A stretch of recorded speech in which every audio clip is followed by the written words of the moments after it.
and you are watching, I say it every week, hopefully going to be listening soon to another edition of Blewetts Blitz. I'm going to get it done this week. Make sure you go to the podcast app if you want to listen to these in your car, whatever it may be.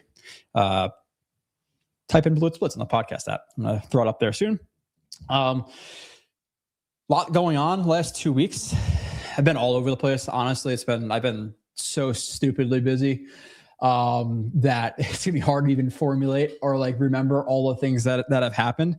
I was gonna do a show last week, but just so much going on with like the film stuff. I'm mostly through all the free agents and watching their entire season last year, which is obviously a lot. I have to finish like the back half of Nashawn Wright's 2025 season, and the same thing with Parham. And then I'm going to expand on some of the film reviews for the college prospects. There's been a ton of buzz about Thiemann, Cooper, and Sadiq. So I'm also going to do those reviews as well, which is going to bring my total up to like 22 full-blown reviews where you get the short review, which is, 10 to 20 minutes. You get some feel of the strengths and weaknesses, and then you have the full review, $3 a month, which I give you the full list of my strengths and weaknesses, like my scouting report on the guys at the end. So a lot coming there. There's a lot more to still drop. There's a lot that hasn't dropped. All the free agents will come, all that stuff, but just stupidly busy. I was on Jake's show a couple of minutes ago. I broke down Lemon Tape. I broke down DeMario Davis, and I broke down Minka Fitzpatrick. If you guys want to go and check those reviews out, they're, I did it for probably like 45 minutes, 3 guys. So like 10, 15, 20 minutes each, whatever it is, however that math works out. So go and watch that. But yeah, a lot going on. This week has been crazy. I said on Jake's show, I've been getting like 4 hours of sleep a day for like a week or two. So it's been a little bit nuts over here with 2 kids and trying to get all this shit done. So the ton going on though. I think the first thing that happened that I want to do a show about was Fields getting traded for a 7th round pick, or 6th round pick, 7th round pick, whatever he got traded for. The Jets freed up like $3 million there too. So I think they ate $7 million and or then gave him like a $1 million bonus. So they were on the hook for either $7 or $8 million when they're supposed to be on the hook for $10 million for Justin Fields. They then get a 6th or a 7th round pick back, whatever it was. So I thought that was an excellent trade because I expected to just cut him and get nothing back, but you get a pick back and you get some cap relief, $3 million, which is like, a 3rd string tight end or whatever it may be. But I'll take it, so great job there. By Muji, the free agent market has really dried up a lot. There's not really many receivers out there you're going to be super interested in. I'm not a Jennings guy unless you get him for a good contract. I just feel like he's going to want to be paid as like a legit receiver too, $15 to $20 million, whatever it may be. I think that might be a little bit of an overpay for a guy who's, I don't know, gets like 700 yards a year, 800 yards a year. I think he's more of like a good receiver 3. He's going to be paid as a 2. So I think what they need to do at this point, especially in the especially in the draft, obviously, but even in free agency a little bit, I would like to see them address receiver 4 in free agency, or obviously the draft, 3rd round pick, or not a 3rd round pick, a 4th round pick could be like your receiver 4 potentially. But I want to see them add a lot to the room because obviously it's Garrett Wilson, A.D. Mitchell, and absolutely nothing right now. So they need receiver 2 and 4 still, massive need. And I'm going to argue center is a massive need. So I think you need 2 starters right now still on offense. Then we can talk about depth, depth at tight end, depth at receiver, depth at linebacker, whatever it may be. But I think the glaring needs right now, like absolutely glaring, are receiver 2, receiver 4, interior offensive line is where the Jets need to go now. Receiver 4, there's some options out there, I'm sure, in free agency who could be receiver 4s. I know Tyler Lockett's out there, which is honestly not a bad idea. He's still an okay player, a depth guy, a smart guy to add to the room, add some veteran leadership. I wouldn't mind like a Tyler Lockett as a receiver 4 for the Jets, obviously depending on the price and assuming it's fair. And I can go back and watch him realistically and be like, I know he sucks. Now, obviously I watched him quite a bit when he was with Geno, and I think he looked pretty decent still. But when I go back and like laser focus on him, every single route he ran, or every rep he takes in 2025, I can obviously have a little bit of a different opinion. So past that, I don't think I talked about the Dylan Parham signing last time. I think that was after I recorded the Parham signing, but he's a good player. Graded out better than Simpson. He seems a little bit less volatile than Simpson, not as many penalties. He's been healthy. He was the best on a terrible Raiders offensive line last year. Obviously, I watched him Or I watched most of his reps with Geno, and I went back and I think I've watched like 5 games so far, but I'm going to finish up Nashawn Wright first. I think he's pretty solid. He's kind of just well-rounded. I don't think he's like excellent in either the run or the pass game. There's lapses there, but I think he's more of like an average-ish left guard, maybe a little bit below at times. But if that's your weakest link on the offensive line, let's say they do address center, then that's a great weakest link. You know, he's going to go from being the best player on the line to the potentially worst player on the line. And I think that's like, listen, that's fine. If he's your worst player in the line, you got a really good offensive line, most likely. So yeah, I like the Parham signing, no doubt. I'm trying to think if there's anything else they really did since my last show. Obviously I let the chat fill up and you guys kind of throw it in there and you guys help me out. I come in a little bit scrambled and you guys kind of help me set a path for an hour and a half show, just because again, my life right now is work, 2 kids, and getting film done. So I can't pay attention to all the little shit like, oh my God, did you see that Darren Muji was talking to Carson Beck? It's like, yeah, if he didn't, that would be a huge problem. Like it's not news. It would be news if he didn't talk to Carson Beck. You know, like this is their full-time jobs. They have to fly places. They have to have conversations. Oh, they brought in this guy for a meeting. Oh my God, like they're going to draft him now. I think that some of that stuff is so ridiculous right now with draft season. I both love it and hate it because of how things are overanalyzed. Speaking of overanalyzing, I woke up and saw the whole Orlovsky stuff with Ty Simpson, and you guys know I'm probably closer on his opinion than most. But like taking shots at Mendoza, like he didn't play good teams, which I heard on the Pat McAfee show. It's like, dude, he played Ohio State, he played Alabama, he played Oregon, like he played good teams. I saw the stat like 10 touchdowns and 1 pick in the college football playoffs, whatever it was. Like he showed up in big games. Now I get Orlovsky's point if you did watch that clip, which I'm not going to pull it or anything like that and play it, but he's kind of like criticizing him for not playing big games, and he did. But he also criticizes him for having to come back in those games because, like, yeah, he wasn't great in the first 3 quarters, so that's why he had to come back in the 4th. And I partially agree, but there's context to everything, right? Like Ohio State has 45 first-rounders on their defense, so you may struggle against them. And as you guys know, I'm not as high on Mendoza as most. I just think he's put in the best situation you could possibly put in with 1 first-round receiver, potentially another second-round receiver, ridiculous contested catches all the time, consistently working, 2nd and 3, 2nd and 4, elite running game, really good coach. So like, I just question him if he was in a worse situation, would he be the same player? Like he was put in the most ideal situation you could possibly put in for the most part. And when it got wonky, I don't think he responded awesome. So I don't like Mendoza as much as other people do. So I understand the criticism, while also defending Simpson. And you guys know my take on Simpson. I've said it a billion times now, so I don't feel like we need to do it again. I'd say at 16, depending on who's on the board, I would not mind Simpson pick at 16. I think too many people get like infatuated with next year's class, and it seems like we're doing the thing for the 2025. Like we just did this last year at the 2025 class, and we said it all year, we're not going to do it again. We're not going to do it again. We're not going to do it again. We're not going to talk about 2026. We're not going to talk about or 2027, whatever it is. And now we're doing it again. Like we just did this all of last year talking about how we can't do that again. And now we're doing it again. It's like, oh, last year again, Nussmeier, Klubnik, Sellers, Dante Moore, Arch Manning. This is going to be a generational quarterback class. This is going to be so great. And now it's the same thing this year. You can't draft Simpson at 16. Next year's class is going to be so much better. Sellers was going to be a mid-round pick this year. Like these are the quarterbacks people are talking about. I might miss a few. Sellers was a mid-round pick at best this year. They're supposed to be a top of the first guy last year. Saying, woof. I'm not touching him in the first round right now. That's based on me watching him loosely while I was watching Tate. Mensa was a guy who was supposed to be a late first, early second this year. Dante Moore, I like Simpson better than him personally. And what happens if he drops off? Maava was supposed to be a second, maybe a late first, second round pick this year. So we can't just pass the buck to next year and say, oh yeah, we're definitely going to get a quarterback next year, because what happens if all those guys suck? And/or what happens if some of those guys suck? And let's say it is Sellers and Sayan who are really good this year, and Arch Manning is the first overall pick. What happens if it's the Browns, let's say the Rams, not the Rams. Let's say it's the Browns and 2 other teams who need quarterbacks, 1, 2, 3, and the Jets are at 7, and they're desperately trying to trade up to 3 for a quarterback, and the team tells the Jets, excuse my French, but to go fuck themselves. So like, can we not just pass the buck to next year and say, oh, well, next year's class is so much better?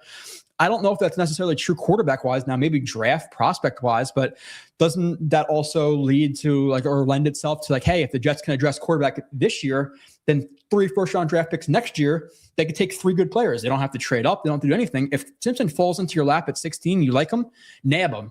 Now, if you don't like him, don't take him. But I'm not just going to pass the buck to next year and say, oh, you can grab a guy next year. Like it's guaranteed, just like 2025 was guaranteed, right? And 2025 was a generational quarterback class. It was guaranteed you're going to be able to get a guy. There may only be one first-round quarterback. In my opinion, it's two. Nonetheless, let's say next year the same thing. Again, 2 quarterbacks, 3 quarterbacks. Who's to say you can even land one? Who says there is 2, 3, 4 quarterbacks who are even worth the first-round pick? So like, I just hate next year. It's like, it's such bullshit. We literally just did it all last year, and we're already falling into the same trap 2 months after we were saying that shit.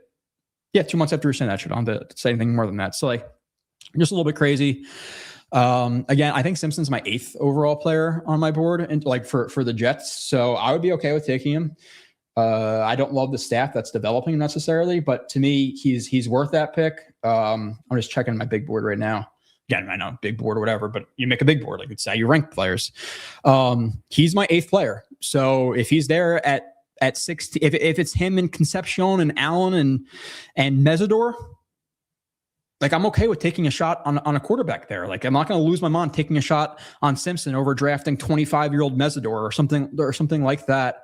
And like, yeah, it's a high investment in a quarterback, but can we stop? Like, in my opinion, at least, can we stop with, oh, well, this will ruin Muji if he fails? Like, if anything, it's understandable taking a shot on a quarterback and they bust plenty. So I don't think his job is dependent upon Simpson, right? Like, did Joe Douglas get fired because Becton was a bad first-round pick, or did he get fired because ABT was injured? Like, first-round picks bust. I think it's a worse mark on your resume if you miss on a guard or a receiver than it is a quarterback, because quarterback's truly like it's very much a dart throw. So I don't know if I phrased that the best way. I'm just not so.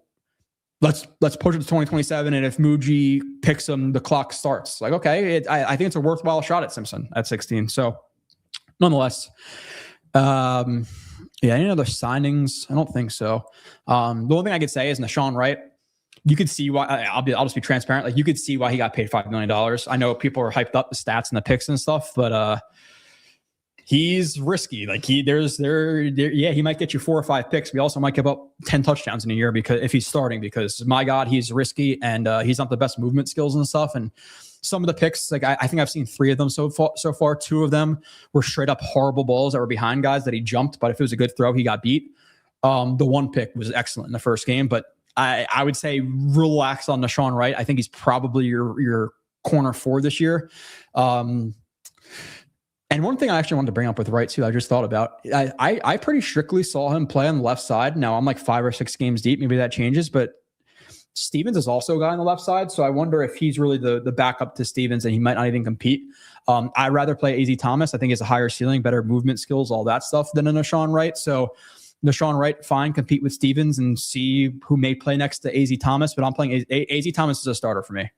Nashawn Wright's a little bit too spotty. I think he's probably the 4th corner realistically on this team. I'm just not as high on him as some others. And again, I said this a lot, but I've heard it a lot this week where it's like, oh, you're making excuses for a guy. I don't think I'm making excuses on a guy when I'm like talking about the film and adding context to it, because I've said it a few times on Jake's show. It's like, if there's no room for context and like film talk about guys, why don't we just draft the guy with the best stats? Draft the guy with the most touchdowns, draft the guy with the most receiving yards, the most rushing yards, and let's call it a day. Like, no need to even watch YouTube highlights. Let's just draft the guy with the best stats. The stats world has really taken over. That's fine, but there's so much context needed. I don't know. It drives me a little bit crazy, where it's like, oh, well, 37 degrees on a Saturday versus 40-degree weather. He's there. Like, it's way too much looking into shit, because like, and I screenshot it on Twitter. It's like, we could find stats about anybody to either pump them up or to drag them down. So let's do it with Mendoza. All the first-round quarterbacks with fewer than 2 300-yard passing games in their final college season. So all first-round quarterbacks with fewer than 2 300-yard passing games. So Mendoza, I believe, only had 1 in their final college football season in the power conferences only, so the big conferences. Christian Ponder, Mendoza, J.J. McCarthy, Drake Locker, Tim Tebow. Like, yeah, so like there's context needed, right? Like, okay, the running game was taking over, didn't need to throw the ball as much and stuff, but it kind of does show you like how like he didn't need to do so much to win some of these games. But like the stat shit, man, it's driving me crazy. Twitter conversations, you disagree with me, you don't know ball, or it's, I like Tyson more than Tate. So if you like Tate, you're an idiot. Like, just because you like Tyson or Tate more than Lemon or whatever it is, like, you don't have to push down other prospects. You could say, hey, I like him. I also like him. I just like him a little bit better. But like, people are so polarizing when they get tribal on prospects, where like, if you like one guy, it means you need to hate another. Like, you can like all of them and just like one or two slightly more than the other guy and not hate another guy or attack somebody for not liking people. Like, I got some of the Bauer stuff this week again. I was like, dude, like, I could put out a screenshot of my big board. Like, he was 6th or 7th on my big board. I didn't hate him. I questioned it. And the thing about Bowers too is I quite literally said I didn't watch his prior year, and I heard he had more contested catches in that year. So maybe if I watched out, I'd be higher on him. I just questioned if he was generational. That's all I did. But I got some of that on Twitter, which whatever. It's just, you have to have balance on Twitter. Especially get like a little bit more followers and stuff. And then people kind of want to try to dunk and quote tweet you and stuff. And it's hard not to like just tweet him and be like, you're a fucking idiot. But sometimes I fall into it. I'm pretty good at not. I used to fall into it more time in 2017, 2018, argue with people. I don't as much. Every once in a while, I'll let one rip. I'm like, right after, I'm like, shit. Now I'm going to have to argue with this guy for at least 4 or 5 tweets. And I don't have time to be arguing with people for 4 or 5 tweets. I can be doing much more productive shit. Looking at film, paying attention to my son. But like, I feel myself like getting angry over some guy I don't know, and my kid's looking at me like, hey, dad, like, let's play. And I'm like, you piece of shit, some random Joe 123 from Arkansas. So I don't know. Let's say hello to some people. I'm sure the chat filled up a little bit. Again, I'm sorry for the just the random ass streams. I think I've been pretty consistent with Tuesdays when I do them, and every other week. But yeah, obviously rotating schedule, midnights, 2 kids, crazy schedule. Again, I will promote. I was just on Jake's show, did a good film breakdown of those guys. I'm going on Tyson's show, Let's Talk Jets, on Thursday night. It's either tomorrow night or Thursday night. I believe it's Thursday night at 8 o'clock or 8:15, whenever my kid goes to sleep. 8:30, maybe the latest. So check that out as well. But I know I'm very spotty. It's funny. Jake actually brought up Reddit. So I Googled myself on Reddit, and most of the stuff was positive on Reddit about me, which I actually appreciate. The one thing I got was abrasive, and I guess I understand the abrasiveness comment, which is funny. But yeah, it's funny to Google yourself sometimes. Matt, what's up, dude? Neil from Cali, we are ready, Joe. What's up, Joe? Do you think the Jets will do quarterback? What do you think the Jets will do for quarterback 2? I don't know, man. I feel like they're leaving themselves open right now to drafting like a Simpson or something like that. And maybe if it's like a guy like Taylor Green in the 6th or the 5th, maybe they go for a higher end backup, where if it's a Simpson, you're like, okay with bringing in Tyrod. There's really not a lot of options. Like Joe Burrow just signed back with the Bengals. Cooper Rush, Josh Dobbs, Tyrod Taylor. It's probably one of those guys most likely. I think they're maybe waiting for the draft though to see exactly what investment they make. Maybe if it's a thing where they get like a Taylor Green, they're like, hey, I'll swing a 6th round pick for some random dude who we're not talking about. So I think they're waiting it out a little bit. I don't think Tyrod's in a rush. I don't think Cooper Rush is in a rush or anything like that. So I don't know. It's not really inspiring right now though, right? With the free agent market. So I'm hoping they add somebody that can at least instill some type of like hope where, hey, maybe this random dart throw in the 6th round could be Tom Brady or Brock Purdy or whatever it is. But I don't know. I think Simpson's a legitimate option at 16. I know a lot of people talk about 33. I really, really do not see it. And I've been saying that from the jump. I think he's a 1st round pick, whether that be somebody who's currently holding a spot in the mid to late 1st, or if it's a thing where a team trades up, to nab him and get that extra 5th year of control of a quarterback, which is huge, obviously, right? So yeah, I don't think he's gonna fall. So it's either 16 or you trade up for him.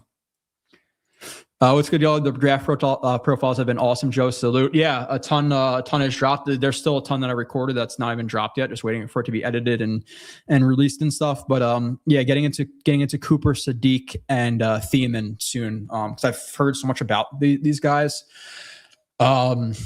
So we'll see. Thiemann seemed like he was like a 2nd round pick kind of a guy. Same thing for Cooper, and they've been elevated recently. And I think that kind of comes with maybe they're being over evaluated, and like people are starting to get bored of the Tyson Tate Lemon talks. So let's not talk about Cooper as receiver 4 or whatever. So I'll see if it's legit or if it's not legit. I legitimately do not know. We'll see. But 16 is going to be interesting, especially at receiver, because To me, you have the Tyson injuries, which is concerning. I'm probably not touching him at 16. That's just me personally. I don't know a lot. Obviously, there's a lot of context left out, right? I'm not a doctor. I haven't seen MRIs or X-rays. I couldn't read them. My wife could. I could not read them, so I wouldn't know even if I had them. So it's a big question. So I'm probably not touching him at 16. In my opinion, Tate and Lemon both go before 16. And then I think like at 16, Cooper may be a little bit of a reach, to be honest. Depending, I'll see how I feel about him. Concepcion might even be a little bit of a reach too. We're like, let me rephrase. I don't think they're a reach because this class is not great. I think that they're guys who are typically like late first, early seconds who may be elevating up to 16 because it's not the best draft class. Overall. So you may be getting guys like, yeah, they might be able to be receivers too eventually, but are they now? I don't know. And if you skip them at 16, I think Cooper and Concepcion both go in the first round, in my opinion. So if you skip on them, they go 25 and 26, whatever. Then at 33, you're looking at guys like, Bernard or Brazel or Chris Bell, who we're not sure about the injuries and stuff. And I feel like now we're starting to get to the range of like receiver threes who could be receiver twos.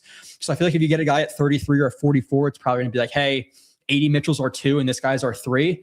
And I want more than that personally. So I am super, super, super willing to trade up to get a receiver. And I've said it forever now because I've watched all these guys. I know how I feel about the class. If you can take 16 and 44 and get Lemon, do it. If you can get 16 and 44 for Tate, I will scream because I like Tate a lot. I don't think he's generational or anything like that. I don't think he's Jamar Chase coming out or anything. But I do think he's pretty damn good. And let's stop looking at receiver speed. Like he roasts guys deep because of how good of a route runner he is and how he sets guys up. And let's stop with the bullshit. He was number 2.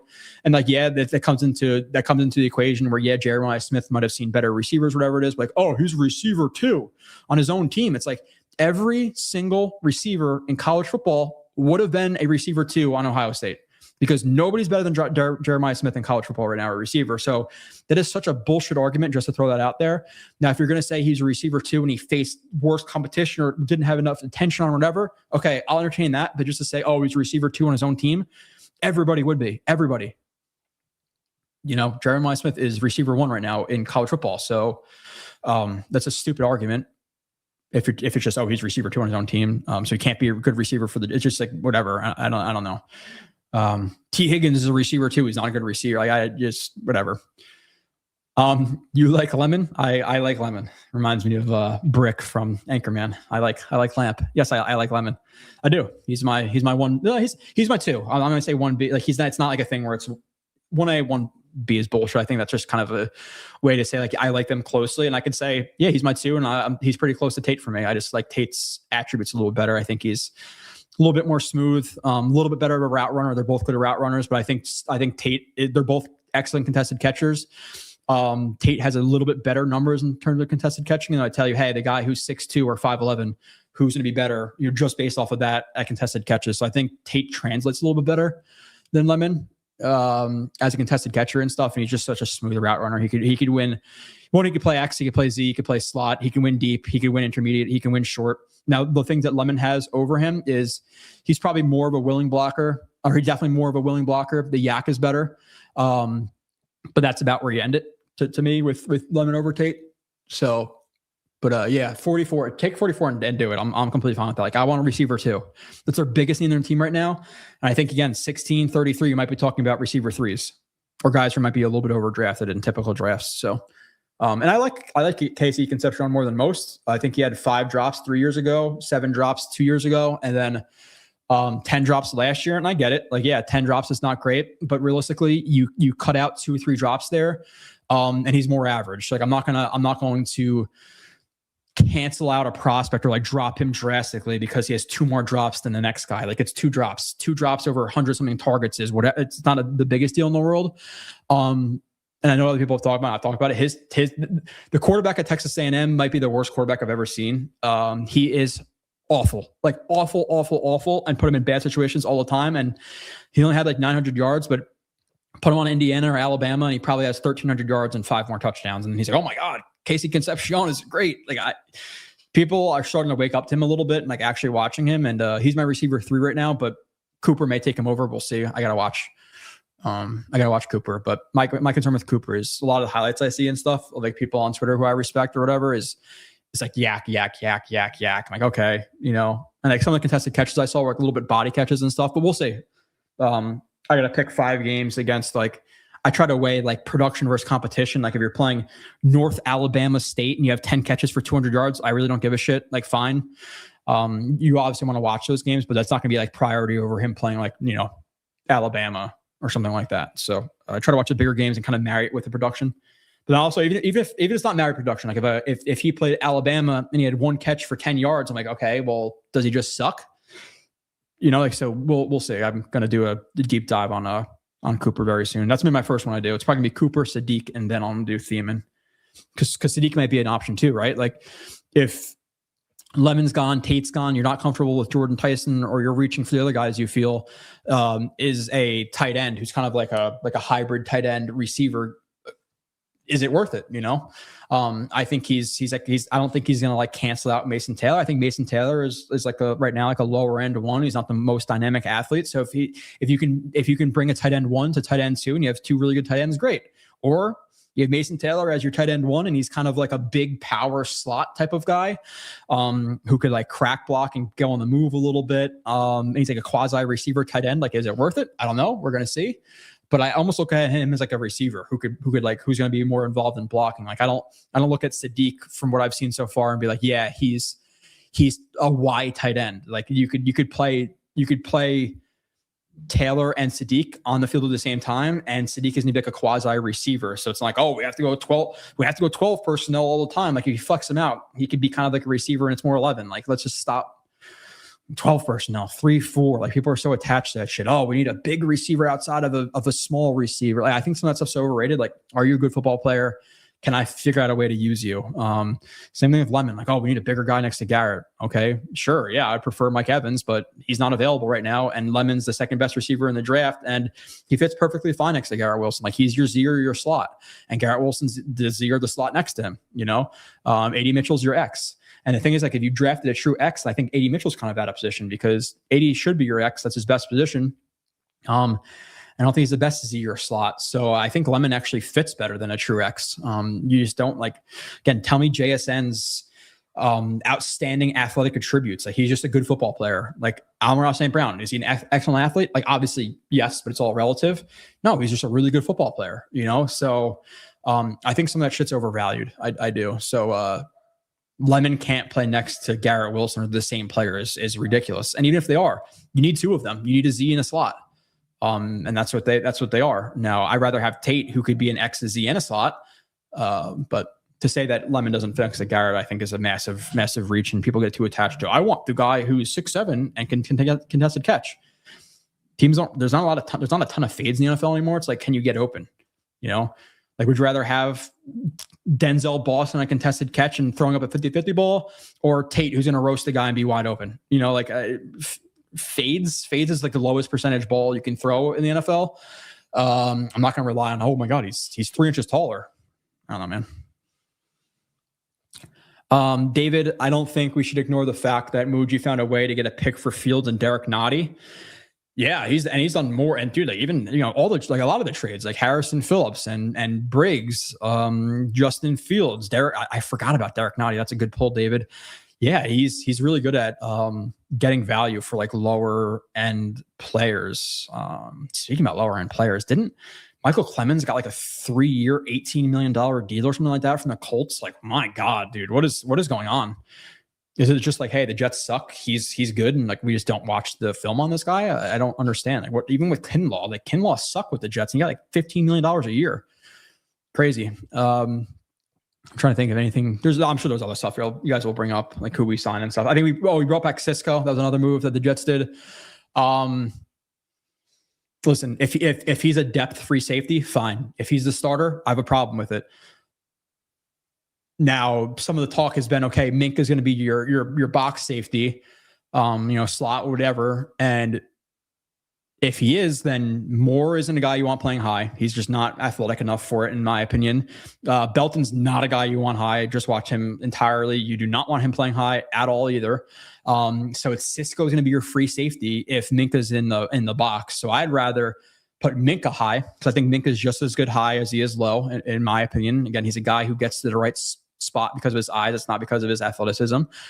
So even if he is losing athleticism, which I think has been overstated recently, he'll be in the right spot because of his eyes. And again, I'd rather have more on the field or Belton over a Cisco. And also part of it too is like, if you are going to run like big nickel stuff and you want him in the slot, then he also may be competing for a little bit of time with Brownlee. Like if they're going to run big nickel, then regular nickel is going to be, obviously Brownlee in, but if it's big nickel because you want to get Minka in the game or whatever, then Brownlee's out of the game. Like I'd rather have Brownlee, Belton, or more in the game over Cisco. So I'm hoping that Minka plays high a little bit more. I thought he's perfectly fine there. I think some of the stuff about him losing steps where he can't play there is a bunch of horseshit. He played there early and was perfectly fine. And then I think they had injuries and stuff, and that forced him to be more in the box. So it is what it is. But he's just as good high and low. My only issues with him low is he could be a little bit over aggressive in the run game, like shooting his shot, and sometimes he's not the most disciplined. And then I'm not going to say it's a weakness. It's not a strength. His tackling, he can be a little bit ankle bitey and miss a tackle or two. Overall, still fine there. I didn't list tackling as a strength nor a weakness. It's just kind of average. So he doesn't really struggle in many places other than maybe he could be a little bit over aggressive in the run and get like, he's a little bit like David Bailey in the run game, where like he'll shoot his shot and kind of maybe get blown up a little bit and then open up the B gap or the C gap or whatever quite a bit for a running back instead of holding his ground, squeezing down, congesting the C gap or little shit like that. So okay, David, I wouldn't exactly hate if they signed Tyler Lockett since he does have chemistry with Gino, but I also wouldn't hate maybe trying a 5th round pick. Oh yeah, that's a good point too. Denver, they just traded for Waddle, right? Traded quite a bit for Waddle. So now they have Waddle, they have Mims, they have Sutton, and they have Franklin. And Franklin, yeah, I'm perfect. I would prefer that honestly, because Franklin's been a guy who's he's a receiver 3 who can get you 500, 600, 700 yards a year, and he's perfectly fine. Obviously, have to go back and truly evaluate him to see exactly how I feel. But you tell me right now, Troy Franklin for a 5th round pick, sign me up. Let's get it done. Like that's a perfectly fine receiver 4. If not a really good receiver 4 for the Jets. So I'd be very willing to do that. But we're talking about receiver 4 for the Jets. Did the Broncos just want to keep him as a receiver 4? Like they're trying to make runs, Sean Payton, older, whatever. Like if we're trading for him to be receiver 4, why aren't the Broncos wanting him? So I don't think it's necessarily given that they get rid of him. But yeah, I'll be fine with that. And Tyler, like, what did Tyler Lockett do last year? I'm subscribed to PFF and stuff, so I can't get like everything that everybody else gets, but he put decent stats, right? No, 221 yards. Well, he was Titans and then Raiders in the same year, so he really like 300 yards and 32 receptions. Yeah, not obviously a great situation, but I feel like he's like a receiver 4 who can get you 300-400 yards and be perfectly fine for $5 million, or whatever it's going to be. That's a completely random number I just made up. But sorry, I didn't see this. Even though it's starred and I can see it on my screen and stuff, I just wasn't paying attention. So I appreciate the super chat, Rivera. Hey Joe, if Lemon or Tyson available at 16, who do you prefer? Also, you're on Cooper Jr. at 33. So I just said like I have to. This is obviously 10 minutes ago. I have to watch Cooper Jr. To determine if I want him at 16, 33. It seems like it would be a slam dunk in what this draft is. So yeah, definitely sign me up at 33. Lukewarm at 16. I got to see. He seemed like a guy who's like a second or even like an early 3rd round pick who's now being talked about at 16. So I want to see what the hype is and if it's deserved or if it's not deserved. I legitimately do not know yet. If Lemon and Tyson are available at 16, who do you prefer? Lemon by a mile. Now, if Tyson is healthy, it's a conversation. Tyson to me he's the highest ceiling of all the receivers in the draft. But even if he was completely healthy, he's still my receiver 3. That's me personally. He'd be my receiver 3 with the highest ceiling, but I'm not just going based on ceiling. I think he lacks a little bit of nuance in route running that a guy like Lemon and Tate have. I was a little bit disappointed with the contested catches. He consistently does the Vince Carter and tries to put his hand on the back of a dude, jump over him and grab the ball with one hand, which doesn't always work, and it didn't work when I was watching him do it. And then I think the yak is generally very overrated with him. I saw him running into open space a lot. Great, that's fine, but I don't know if I saw him break one tackle in 5 games. So I like Tyson. Like, people are gonna take that and clip it, and I'll get fucking, some of you on Twitter will take that and say, oh, he hates Tyson. Not true. I think he's a legit receiver. I am super concerned about the injuries, though. Like, would I understand it in a world where he's healthy, he's receiver 1? Yeah, I would, no doubt. For me personally, he's receiver 3, but with the highest ceiling. So, like, that's not clip me. Like, I got clipped on Bowers for a 1-minute segment of a 2-hour podcast and take it out of context. But because of the injuries, I'm not touching him at 16. That's me personally. The Jets don't have the best luck. He's multiple hamstring injuries, like, blew up his leg. Now he has hammy injuries on the opposite side, and he's a guy who, like, really moves in such an unorthodox way. Almost like, I get the Garrett Wilson comparisons because of how unorthodoxly he moves. And now you're going to put hamstring injuries on top of the weird way he moves. I think he's destined to get injured. That's just me. But again, I can't read medicals and shit. Like, I have no idea. It scares the shit out of me. So he's closer to my receiver 4 and 5 than he is my 1. So if he was there and it's Cooper and Concepcion, I might take Cooper and Concepcion over him, but I still have to watch Cooper. Right now, you're telling me 16, Tyson and Concepcion are both on the board. I'm taking Concepcion over Tyson. Injuries are the main reason for that. Again, if he was healthy, he'd be my receiver 3. With the injuries and the unknown, he's probably my 4 or 5.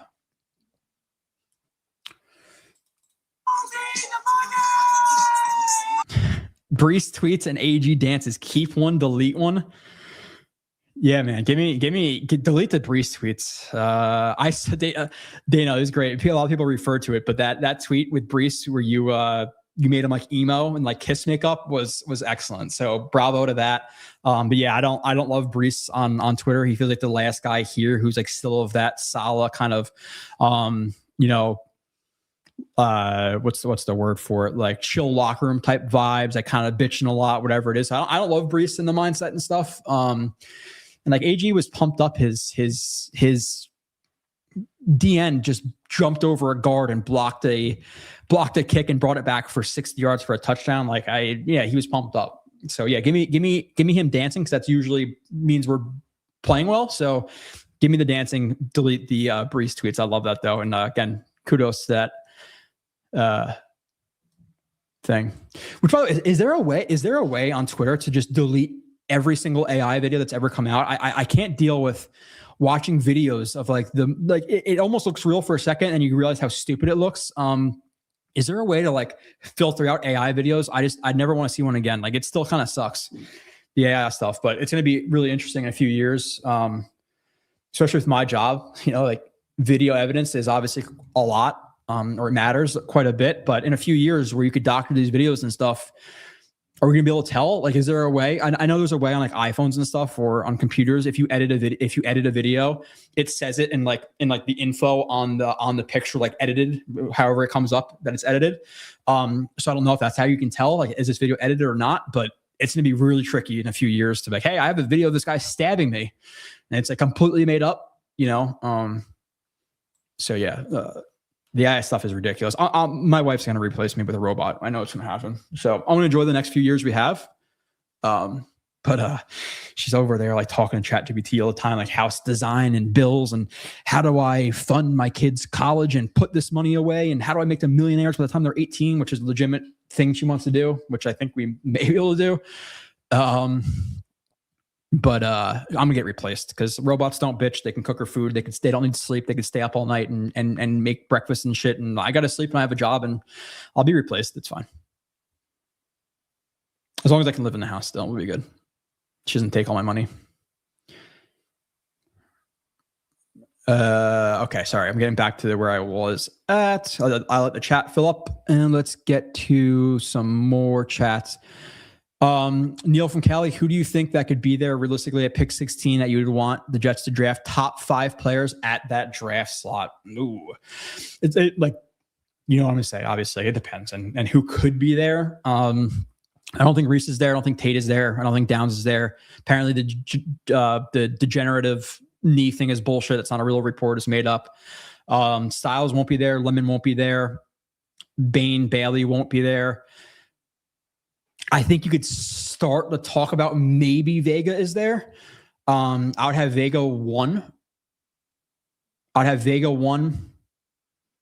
I would have Vega 1, Simpson 2. Sue me. Concepcion 3. CJ Allen 4. Like maybe it's Thiem and Sadiq at 5. I'll do a wild card and say Thiem and Sadiq at 5, or Cooper, Sadiq at 5. I haven't watched them yet, but the next name I was going to say was Mesidor, but I don't think they're going to draft him. Folk, I don't think they're going to draft him. Woods, maybe okay, but 16 might be a reach considering what you have on the roster. And he came in pretty disappointing with his measurables too. Like he was a guy who was like, I think he was 310. People thought he was. He came in at like 295. So yeah, I would say Vega, Simpson, Concepcion, Allen, Cooper, Sadiq are probably like the guys you could be looking at. But there's a very, very real scenario where Vega's not there, Simpson's not there, they don't want him. And then it's like Concepcion, Cooper, Sadiq we're talking about. All right. Which is why I'm very willing to package 44, which may be a nobody at the end of the day, and get Lemon. I'll say it 1,000 times. That's what I want to do. It's what I want to do for 3 months. I want to trade up. Now, if one of them fall, fantastic. But I feel like the other guys are more receiver 3s who could be 2s. They could be, but I'm not putting Casey, Concepcion, or Cooper and saying, okay, you're surefire number 2 in this league. I don't know. Where I think Lemon and Tate definitely are, or they're at least projected to be. You want us to draft Reese at 2. He doesn't even have a real position. Is he an edge rusher or is an off-ball linebacker? Well, he's like an on-ball linebacker. He's going to be a strong side or weak side outside linebacker in more of a 3-4. He's going to be on the ball. He's going to be rushing the passer at least 80, 85, 90% of the time. You know, he'll be like that Jack on the weak side, in my opinion. I think your Sam on the strong side is probably an Osai or Agnagbari. They could both drop into coverage. They both did it with the Packers and the Bengals.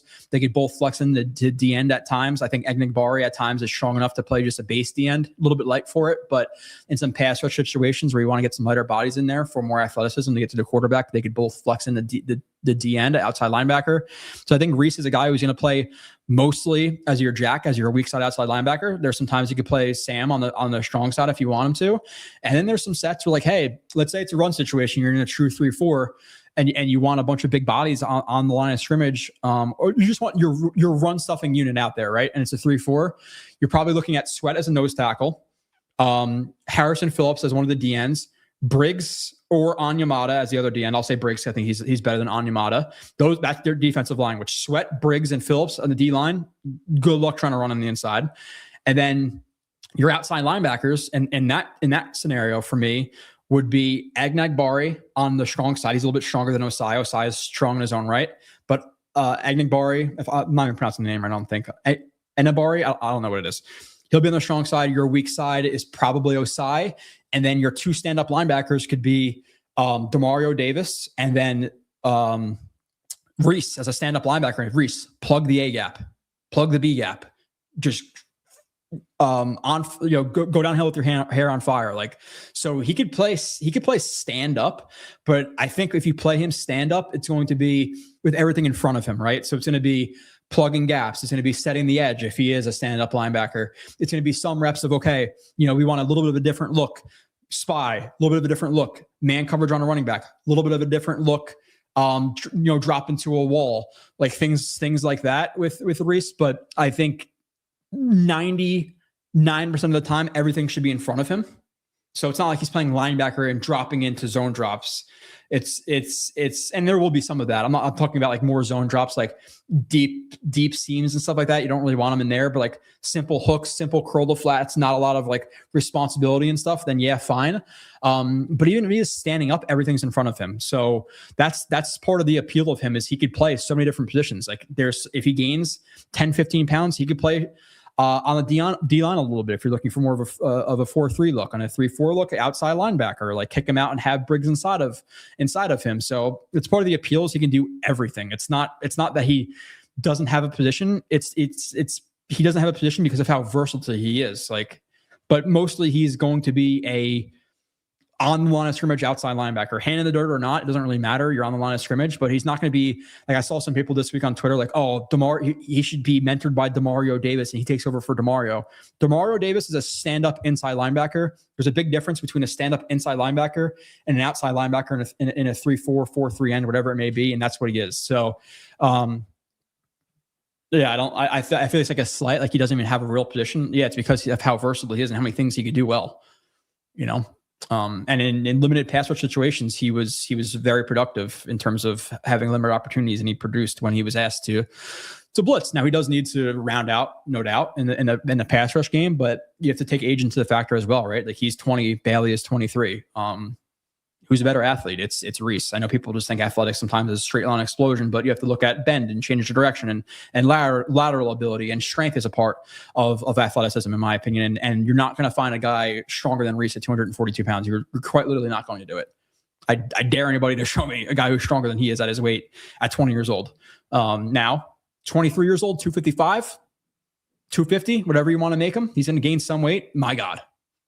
But in terms of like him being a linebacker who's going to be dropping back, carrying seams to the safeties, no, you're misusing him in that aspect. Now, again, you want a little bit of a different look, and like you press him in the A gap, and the opposing team adjusts to the protection because hey, he's in the A gap. We're going to slide the protection that way, and he's going to like tag a rush, which is basically going to be like, hey, if the center works towards me, I'm going to drop back into coverage. If he works away from me and the A gap is open, I'm going to blitz. Like you could do things like that with him, just for like different looks and things like that. So yeah, like simulated pressures, have him press on the line and then drop him back into coverage, and a corner replaces him and he's the blitzer. Like there's so many things that he offers your defense that you could do with him. The versatility, you don't really know what he's going to do because he could do everything for the most part.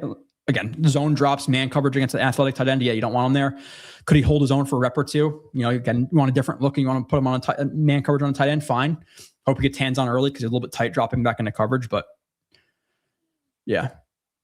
But off the ball linebacker, no. Like absolutely not. On ball.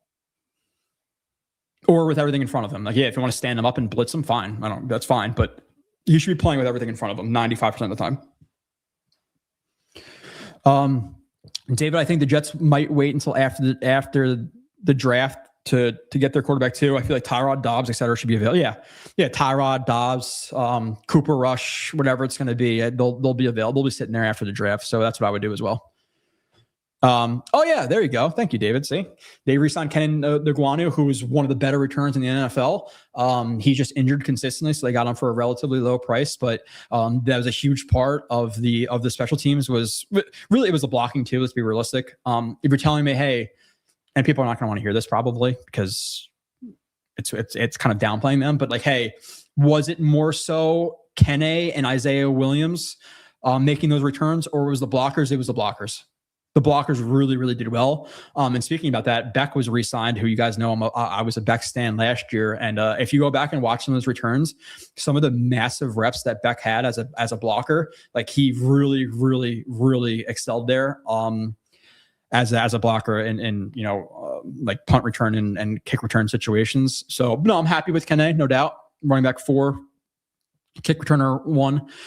Max Mitchell is solid depth, or at least I'm not going to say solid. He's decent depth. He's a guy who could play tackle. He's a guy who could play guard. So I like that. I would still like to add more on the offensive line because I think Max Mitchell and Xavier Newman being your primary tackle guard backups or outside and inside at backups is not great. Okafor, they actually did that too. So you probably have Max Mitchell as your backup left tackle. You have Okafor as your backup right tackle, and okay, that's passable. Xavier Newman being your backup left guard, right guard, center right now is not ideal. I think, or not even think, I know that I would prefer to then get a center or a guard, and then you move Parham to center or guard, whichever one. He's played both, and then Myers is a good backup interior offensive lineman. So now you have Myers, Okafor, Max Mitchell, and Xavier Newman as your backups. Okay, like that's fine. Myers should not be penciled in as your starter. They either need to draft a guy in the second round to take over for him, like a Pregnon or whoever it's going to be, Betonius, whatever his name is from Texas A&M. I got to watch him to know, but take one of those guys in the second, sign a free agent to compete with them, or draft a guy in like the fourth round to compete with Myers. But Myers being a shoo-in as a starter is a massive mistake. And I would argue not replacing him straight up is a mistake. But at the minimum, he needs to have competition. At the minimum. I would prefer, hey, Texas A&M dude, 33, Ione or Vega, whatever you want to call him, at 16, fine. Pregnon, 33, 44, sign me up. Like they have two starting holes right now. So if you're going to lose your shit about drafting Vega at 16, like, okay, if Vega's an elite guard prospect or a very good guard prospect, but, I like receivers, they're more flashy, I'm going to reach for a receiver who's a B prospect versus an A prospect in Vega because guards don't matter. They do. They mean less than receivers. And we're seeing that with some of the contracts now at receivers, that it's really beneficial to draft receivers and get 4 or 5 years of control, because receiver 2 and 3s are getting $30 million or $20 million a year now, which is just crazy. You just saw JSN get like $43, $44, $45 million a year. So it's very beneficial to grab a receiver, but like I'm not reaching for Concepcion over Vega. Vega's there. I'm just not doing it. So I think they have 2 holes they need to fill at starters. So for me, and maybe 3 with quarterback. So what happens if it's like, I would take a Reese, Simpson, Pregnon, and but then who's the receiver? Let's say ideally, I'm talking about the most ideal draft for me. Living in some world of realism, maybe I think it's really not, is like Reese 2, Lemon 16, because hey, he's a psychopath and people don't like him. Fine, I'll nab him. Receivers a lot of them are crazy. As long as it's not like going to deter his career or like whatever. If he's a little bit weird, okay. A lot of receivers are really weird. Lemon at 16, Simpson falls to 33. They take him, and then Pregnon is available at 44. That's a elite draft in my opinion. Realistically, I think it's probably like to grab the receiver I want. I think it's, in my world, more leaning towards being realistic. I'm going to say, reset 2, they trade up 16 and 44, maybe get like a 3rd or 4th round pick back, and they trade up to like 12. They grab just a random number, not actually saying 12, but let's just say 12. They grab Lemon, and then 33 is Pregnon. Okay, sign me up. And realistically, if they traded up from 16 to 12 or 7 or 9 or whatever the hell it is, I would preferably trade back from 33 and scoop up some capital that you just lost by trading. But if you love Pregnon or whatever and he's there, grab him. Like, I'm okay with that. So in the first 4 picks, I would, at the minimum, really it's 3 picks though, right? Because Reese's 2, I think that's pretty much a lock at this point. The other 3 picks, 16, 33, 44, I would really, really like to grab interior offensive lineman and receiver.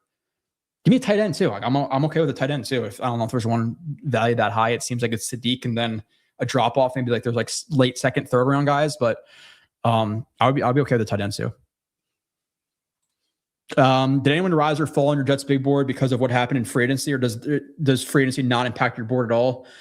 It's a really good question, Moose, because like you don't really want guys who are 1-year band-aids or potential 1-year band-aids to move you off of a prospect completely, right? Because like if you really like Peter Woods, let's say, and he's at 16, you're like, we can't draft Peter Woods because we got Anyamata or Agnegbari. Like, is that smart? Probably not. Right? Like just how they draft AZ Thomas last year. Like you draft for the future, not necessarily for this year. So not really. I'm not gonna say that guys have dropped. Now, maybe my preference has changed a little bit. Like maybe Jeremiah Love, if he was at 16, which I don't think he's gonna be at 16, but he's at 16 because they re-signed Brees. Like, okay, I'm not having Brees and Love, so maybe it drops him a little bit.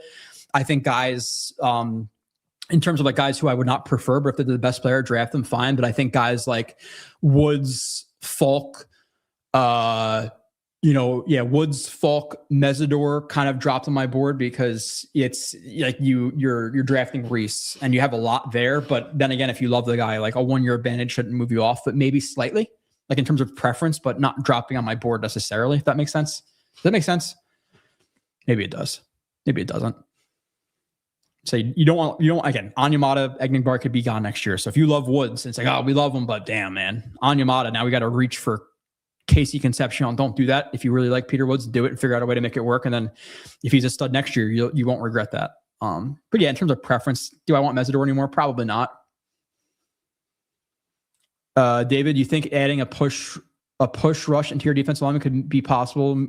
Move, obviously nothing major. Highly doubt they would go after Wilkins. You're talking about like adding another like penetrating type into your defensive lineman. It's possible, but like they're so deep right now that there's so many other holes I'd rather address. Like I'd rather have depth at safety. I'd rather have depth at linebacker, depth at tight end, depth at receiver, depth at the offensive line, before they're going back to the interior defensive line, especially considering that it's going to be reset too. And you traded for Phillips, you traded for Briggs, you signed Onyemata, you signed Agnegbari, you signed Osai, you drafted Reese. Now let's get Wilkins or another guy. It's a little bit of overkill. And Wilkins, what the hell happened with that guy? Like a stud, and then suddenly just like cut from the Raiders or whatever else. I don't know what's going on with him necessarily. Nicholas, what's up, dude? Yeah, I did not like saying it all. Yeah, I can tell you, watching Tate, I gun in my head right now, is he a first round pick next year? No, a lot can change, but I was not impressed by saying. I'm not sure Arch Manning is worth a first round pick next year. Dude was dreadful in the beginning of the year. I'm not sure what most people see outside the last name. I know the last couple of games he was really good, but yeah, what happens if he sucks next year and he's a a second round pick? Like, you cannot guarantee he's going to be some generational stud because at the beginning of the year he wasn't so great. Moore, I had Simpson over him. Mensa, late first, early second. Maava, late first, early second. Sellers, fourth round picks. Like, why are we automatically assuming that these guys who were not so good this year are going to be so much better next year, when realistically it can go the polar opposite direction? You can have a guy like Maava, who we all thought was a second round pick or late first, and he sucks next year, and he's more talked about like Klubnik or Beck or Alar, who's going to be a fifth round pick, when last year they were supposed to be the guys who were so great in 2026. We're doing quite literally the same exact thing we did in 2025 or a year ago with this draft class. Next year's class is better. Next year's class is better. Next year's class is better. And I think from what I've seen, that's true for most positions, like DN, receiver, whatever it may be. But the quarterback, it's a dart throw. You have no idea if there's either going to be, obviously based on all those guys, like there's going to be a couple of first round picks. But what happens if we talked about it. What happens if teams are needy at 1 and 2 and there's only 2 first round quarterbacks and they say, eat shit, I'm not trading with you. Like, you can't just guarantee a quarterback next year. It's not possible. So if you like Simpson enough and he's at 16, take him, because Simpson at 16 this year may be better value than Dante Moore at 3 next year. If it's even possible, it's just such a risk. Yeah, let's pass the buck down the road. So if you like him, take him. Like, if that's your thinking, in terms of like, oh, just pass the buck, we like Simpson, but next year's class will be better, that is the dumbest way to think possible. It's very dumb. Again, Alar, Sellers, Klubnik, Nussmeier, all these guys are supposed to be first round picks this year. All of them. Last year, this time, oh my God, next year's class. Now it's Maava, Mensa. Oh my God, those guys. It could be the exact same thing, or hopefully I'm wrong and those guys are all studs, because either one, the Jets don't have a quarterback and they can get a stud, or two, if they're all studs, it pushes down a D-end or a receiver or a tackle or whatever it's going to be. Well, not a tackle probably, but you know what I'm saying. Art says people are too obsessed with following years quarterbacks class. Never know what's going to, yeah. Sellers, Alar, Nuss, Klubnik. Are you missing anybody? Arch Manning was talked about coming out this year. He didn't. Yeah, it happens every single year. Next year's class is better every single year. Maybe it is, but you cannot guarantee that. Having the 3 first gives you versatility. Oh yeah, in general, for trades or for picks, yeah. Based on the free agent signings, assume Reese is the number 2 pick. What defense positions would you like to see the Jets draft? Defensive positions? Okay, so you're asking like what? Really, I think the only 2 you could really say past the end, and like, yeah, could you technically add like a Peter Woods if he falls at 33 or Christian Miller or whatever? Yeah, obviously you could, but I think the next 2 biggest needs on defense would be linebacker. If you could swap Jamie and Sherwood and just have somebody take the contract, I'll give Jamie and Sherwood in the 7th round pick for Saleh if he just eats the contract. If they were to draft, whoever, like CJ Allen falls to 33, sign me up. So I would say linebacker and safety. I would say safety 1, linebacker 2, because I think you have at least a hopefully bounces back at least a little bit, like a semi-capable starter in Sherwood, where right now, next to Minka, I think you're talking about a bunch of 3 and 4s in terms of like depth chart. Like, now, is it passable with a guy like Cisco or Belton? Yeah, fine. But like, if I told you, hey, for any team, sign up or don't sign up for one of Belton, Cisco, or Malachi Moore being your starter, not going to sign the dotted line for that. So I would say safety and linebacker if they can get rid of Sherwood. Now, like if they can't get rid of Sherwood, and again, kind of like the similar thing where you don't want to draft for needs this year and you want to look towards the future, like would you completely avoid CJ Allen at 33 if you love him because Sherwood's here and you're stuck with him? No, but it does make it a little bit more complicated because you have Sherwood who's making $14 million on the bench, most likely, which sucks. So if like a CJ Allen's available at 33, I'm running up the card. I like CJ Allen more than most people based on what I've watched. Again, I think he's generally talked about in a negative way in coverage. I didn't see that. I watched 5 out of 12 games though. Maybe the other games he sucked in coverage, but I can tell you the games I watched personally in coverage, he's not the most dynamic athlete in the world and most like loose and change of direction guy. So man coverage, yeah, maybe not, but zone drops and stuff, like it's not like he was just spot dropping and covering grass. Like I think he did a good job of actually like matching guys, reading concepts, passing guys off, rerouting. Like he's actually doing pretty well in zone. So maybe there's more shitty reps that I didn't see, or obviously there's gonna be shitty reps I didn't see in 7 or 8 games, but yeah, so I would say safety, linebacker. But with linebacker, I would definitely try to trade Sherwood. Then, listen, at the end of the day, let's say you draft, let's say Thiemann falls to 33 and you love him. Don't give me, there's no way he's falling. We don't know that. He's supposed to be a 2nd round pick 2 weeks ago. So let's say he falls at 33 and then he's your free safety. You have Minka in that situation probably is your strong safety.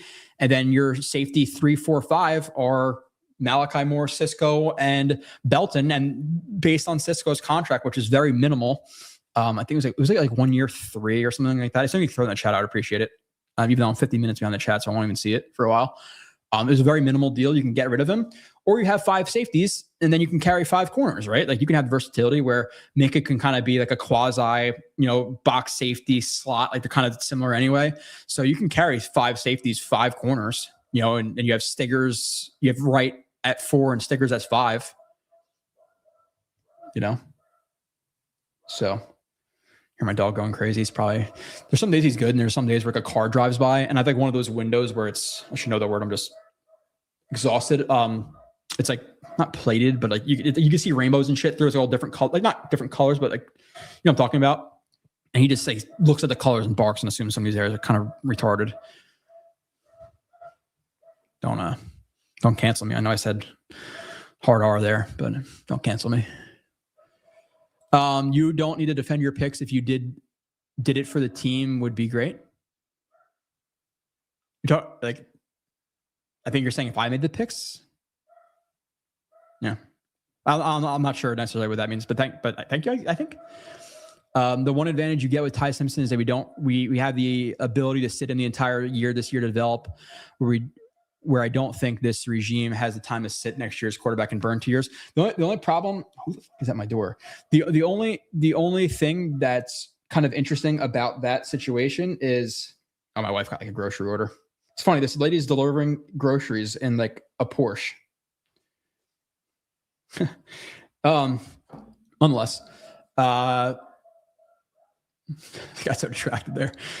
I'm easy to get off track right now because I said it like 4 hours every day for like 2 weeks. And then I hear people like, oh my God, daylight savings. I flew to the West Coast. I haven't been able to catch up on my sleep for a week. I'm like, you guys are such pansies. I say that all the time, but some people do with their sleep. I got 7 instead of 8. Oh. But yeah, going back to this, sorry. It's the only problem with sitting him is then you sit him the entire year, he plays 2 or 3 games, and even if he's great in those 2 to 3 games, do you then have confidence to say, yeah, we have to skip on a quarterback next year, right? Like that's the only risk with that, is you want to see him a little bit to know, like, hey, maybe we should take a quarterback, maybe not. So I think realistically, if something gets drafted, he's going to play half the games or more. That's most likely what's going to happen. The funny thing is, people will criticize Ty Simpson's size, but hype up Julian Sain when people, it's not like people are weird, dude. It's just people don't even know his size. They just see saying, oh, he's a good name, but they have no information about him. Now, with that being said, Like, yes, Simpson's 6'1", Rodgers is 6'2". I'm not comparing him to Rodgers, but like, does an inch matter all that much? No, I don't think it's the inch. I think it's like, hey, he had gastritis or whatever, so he's probably playing like 195, 200. He's getting injured. Now he's like 211. So can he add another 5 to 10 pounds of muscle and get a little bit stronger and be able to hold up in a pocket better? Like, that's part of the evaluation. He's a little bit small. He's a tiny bit short. He's a tiny bit light, but could he get up to 220, be 6'1", 220? And it's like, that's not a bad size for a quarterback. I think the main concern is really it's this lack of starts, and that's where it kind of ends for me. Like, the size, yeah, slight notch against him, but I'm not going to lose my mind about it being an inch shorter than Rodgers or plenty of other quarterbacks who are good. 6'2" is kind of like the benchmark typically. You want to be over 6'2", but 6'1", oh my God, it's an inch. Yeah.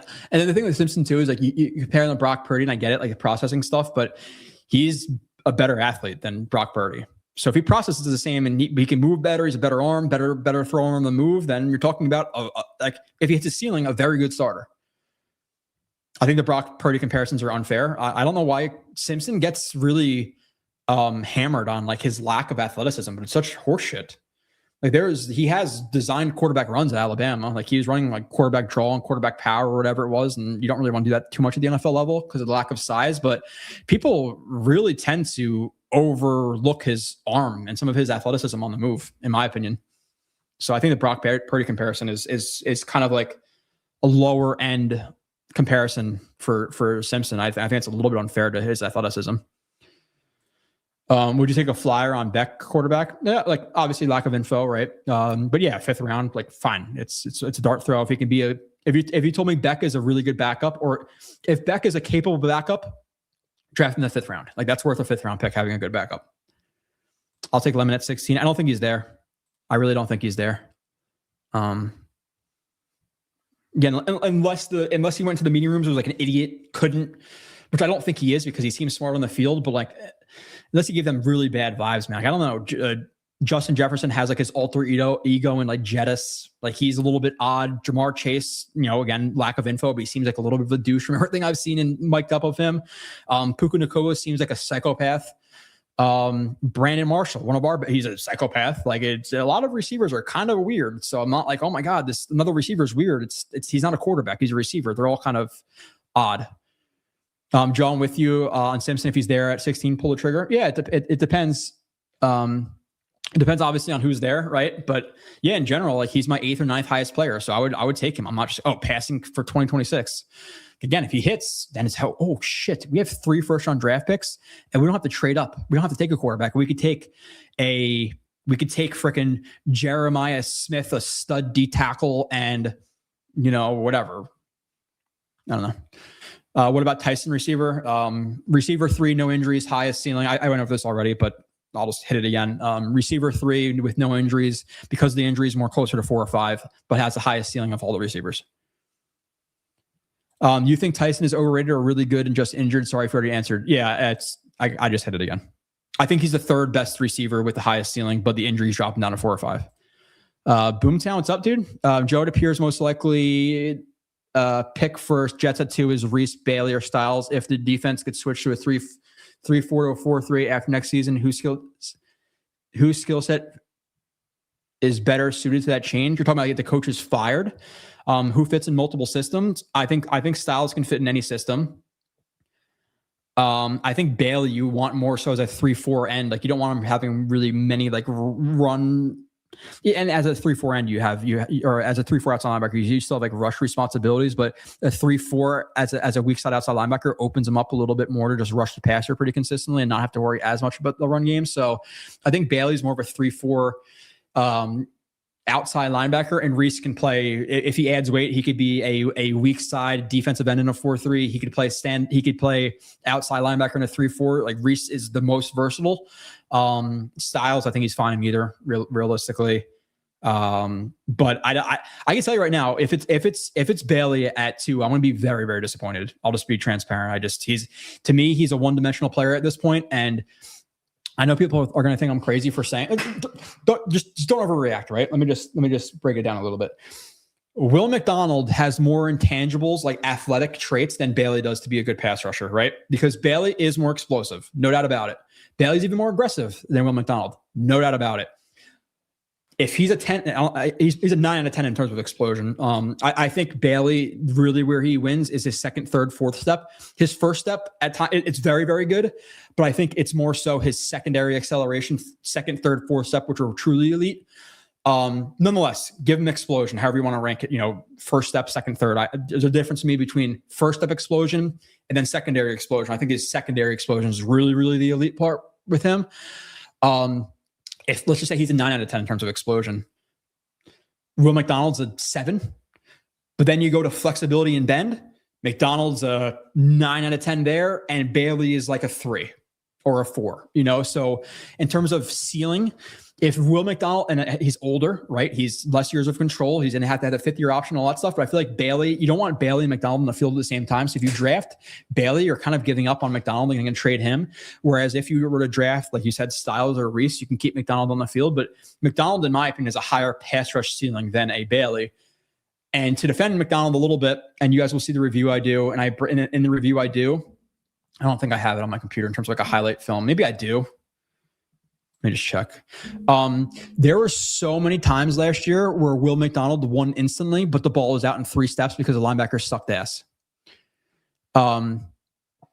So I like Will McDonald more than other. Okay, I went to McDonald review, and it was McDonald from Ohio State, not Will McDonald. Where is his review? I just want to see if I have the plays where it's cut up. No, I don't have it on this computer. But yeah, no, he won quite a bit. And the ball was just out instantly. Now he's not going to be a guy in the run game ever, but I think that's what Bailey's going to be like. He's going to be like a rush specialist pretty much, at least at first. And I think at that point you're giving up on Will McDonald. I'm not willing to give up on him. I like Will McDonald more than most people. I'm not saying he's a star or anything like that, but I think he had 8 sacks last year. If you put him on a normal team who is not giving up a crossing route instantly, he probably has like 12 sacks last year. And then it's, oh my God, he had 11 sacks and 12 sacks back-to-back years. He's a really good pass rusher, but I get it. Like Will McDonald's what, 25? 26? 26 years old, June 4th. So he's turning 27. Yeah. So, but he's relatively new to football. He should have some good years in him. So I get it. Bailey's more control, 3 years younger. So I'm not saying, hey, I'm not taking Bailey because of Will McDonald, but it's a factor.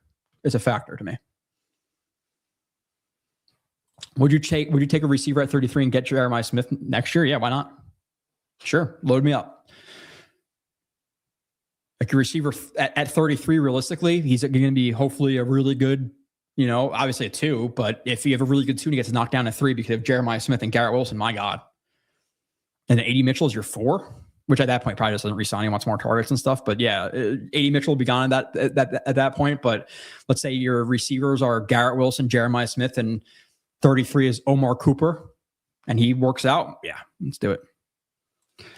Bain Jr. is confusing to me. He's 6'2", and now I heard he lost some weight. Yeah, I think his initial measurements were like 265. I think he came in like close to 255, right? What were his Ruben Bain Jr. weight combine? I know he came in a little bit lighter than you wanted to. 263. Okay, so sorry, maybe not 255. I think he was initially. Let's see my initial scouting report of him. What I had him labeled as, because that's what I saw, and then he came at 263, which is lighter than you wanted with Bain. I had him at 275. So his initial numbers were 6'3", 275. He comes in an inch shorter and 12 pounds less. Not ideal. Now, with that being said, like he's just a really good football player. You are betting on a little bit of a historical outlier in terms of like 30-inch arms. He's a very good football player, though, so I'm not going to lose my mind about it. I don't think he's a pick at 2, but I think he's still going to be a fine player. I think he's strong enough to play as a 3-4 defensive end. Now in a 4-3, I don't know if he has like necessarily the juice to be like a 4-3 D end. Yeah, he could be. He could play in both systems. I don't think Bain wins with burst and stuff. I think his burst is fine for his size. What's really impressive about Bain for that size, even at 263, is his bend for his size is pretty ridiculous. Like his bend and flexibility. If you guys go back and watch the review, when he gets comboed and he stands up, the blocker uses like a corkscrew technique, I believe, which go watch it, get into the nitty gritty. The flexibility he shows in that play is stupid. The bend he has is stupid. His burst is solid for his size, not great. So he's a really good athlete relative to his size. So I think Bane is being overlooked at this point. Like he was maybe overhyped at first, and now he's being overlooked. I think he falls somewhere in the middle. But you have to consider, 30-inch arms. He's shorter and lighter than you expected, which is a factor. I'm hoping for a center to be drafted. So Parham's the weakest link in the offensive line. And the thing is, Parham played some center too. So he gives you a guard center flexibility where, it's not like, oh my God, we need a center. And there's not a lot of centers like the second, third round or whatever. Maybe there is. I don't know. But it's, you're not pigeonholed into, oh, we need a center. If you draft, let's say it's, Pregnon or whatever at 44, Parham can play center. Franklin is Nick's boy. Mims is more likely. Oh, okay. Yeah, either way. Would you be open to Tyson if the Jets decided to double dip at receiver at pick 44? You're saying open to Tyson at 16. It's I don't want to cop out here, but it's really like if you told me he's not injured at 16, I would sprint the card up because of the potential. The injuries scare the hell out of me, so I'm probably not touching him at 16. That's just me. But in general, can I take it Lemon at 16 or whoever else you prefer at 16? Would I double dip at 44? Yeah, why not? You have 3 big needs on this team, and receiver 4 is one of them. So if you like a receiver at 44 and you think he could be a really good depth receiver, I'm fine with it. Like Bernard would be like an excellent guy at 44 to take. If you want to round out your room, and add some depth. Yeah, I'm okay with it, no doubt. I'm not so like pigeonholed and like, oh, we need to fill all the draft good players. I'm okay. I'm okay with the double dip, no doubt. I'm okay with receiver at.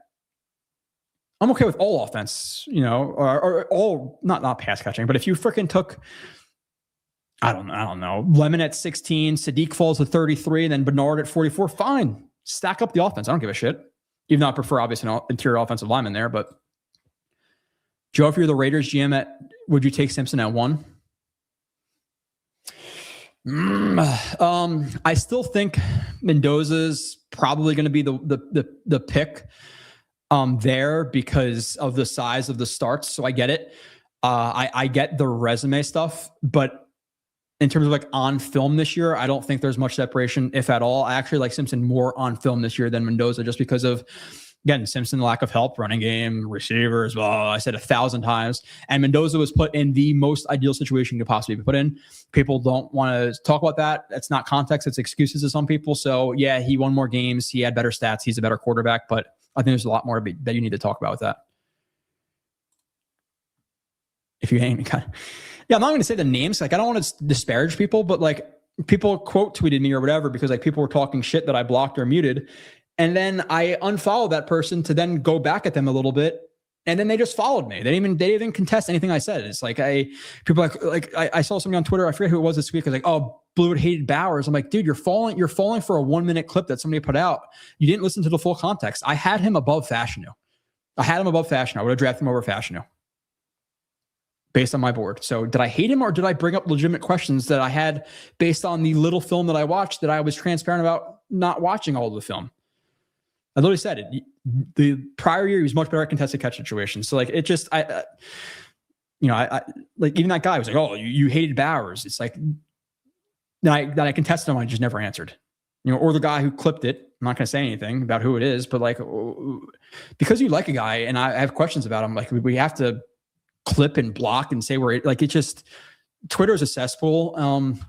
Is what it is, dude. Some people, I'm not going to say that dude necessarily, but some people don't have lives and they like to argue on their phone all day where I got a full-time job. I got this thing. I got 2 kids. I can't just be sitting there or, arguing with people on Twitter. I'm not going to change their opinion. Like out of 100 people on Twitter you argue with, you might change a person's opinion. And to me, it's not worth it to be sitting there angry at my phone and getting my hands clammy and ignoring my kids and getting short with my wife because I'm arguing with fucking, again, Joe 123 from Kansas. I'm not doing it. And if you want to have a conversation, like fine. Like if it's like, hey, I think you're wrong about this concept or this read or whatever else, like yeah, let's have a football conversation. But if it's you suck, he's great, you don't know ball, like there's nothing there. There's no point of arguing. Full-time gig, 2 kids before you go into Jets content, someone's stock is bar. I'm not gonna say bar, I'll say stash, stack my stash. Yeah. Full-time work, 2 kids, this website, which probably takes me, I'd say I probably invest a good 10 to 20 hours a week in just watching film and then doing streams and Jake's show and whatever else. And then I also try to stay somewhat in physical shape because I don't like cops that are not in physical shape. It bothers me. I feel like I'm lazy for not taking jujitsu. Like I've done some of that stuff in the past, but I feel like I'm an idiot for not doing jujitsu and stuff. So if you don't fight and you're late and you're fat and you're a cop, man, I don't know, man. You might be fighting a guy for your gun one day for your life. I can tell you, I'm not going to say the situation or I'm not going to say names or anything like that, but there's a situation where there was like a suspicious person in a boatyard and it was locked up because it was on the midnight shift. So we couldn't get in. So we had to jump the fence. My partner could not jump the fence. So now I'm in a boatyard with a bunch of places to hide with a guy who's suspicious. And realistically, what happens if he's hiding and he knocks me out with a bat? I'm dead because my partner can't jump a fence. So yeah, I try to take care of myself that way too. So I am stupidly busy. That's why when people bitch about losing an hour of sleep, I laugh. People bitching about an hour of sleep, and now you get uncle announcements on Twitter. I became an uncle today. What the fuck? I'm sorry. I'm talking shit now. This is where I get the abrasive stuff on Reddit, and I deserve it. Hey, Joe, did you cover Chris Sims' wide receiver draft rankings? As always, he's a lover of big guys with trade. Sims' rankings are wild sometimes, so let's see them. Boston at 1, Tyson, Brazel, Tate, Brand. Okay, man, just whatever. Stupid. That is stupid. Having Denzel Boston as your 1 over Lemon, Tate, Tyson. Like, what are we doing here? No, absolutely not. Yeah, the metadata, you're right. I wish they give consumers the option. If I just don't want to see, like, there's the video on like a girl on a Stairmaster doing backflips. It's just like, what some of it's so dumb. I don't want to see AI, man. It bothers me. My wife gets caught by it sometimes where she's watching a video. She's like, oh my God. I'm like, that is so fake. What are we doing here? But in a few years, I don't know what's going to happen with that. You're going to be able to, it's going to look legitimate video of me shooting somebody in the face. It's going to be completely fake. You know, but people aren't, it's crazy because of like how lack of research. You're going to see LeBron bashing somebody's head in with a sledgehammer, and then like 50% of people are like, oh my God, I did that. Never look into it.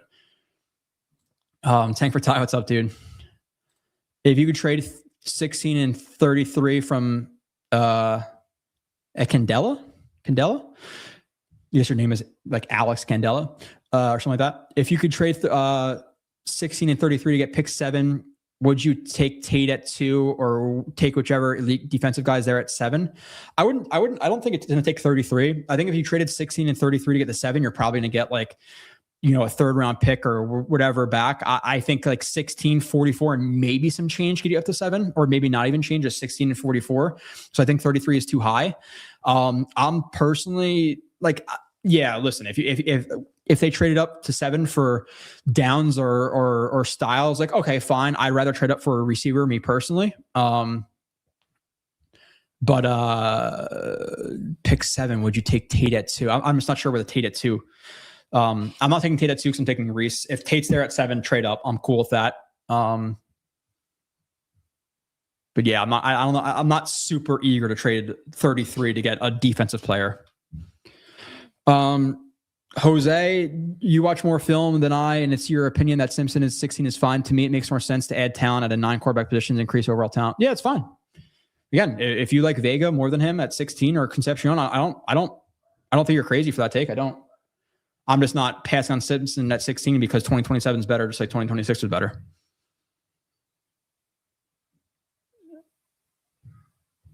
Quarterback 1. I think based on film, he was. I think the size, lack of starts knocks him down. Film-wise, yes. For me, he is. And again, like Tank or Ty, I don't know, you tell the people. Did you enjoy? I know you watched, I don't know if you watched the whole thing, if you just commented, but he watched my part 2 of my Simpson breakdown, which is like an hour long, where I go through the middle third of the season and talk about all the good and bad.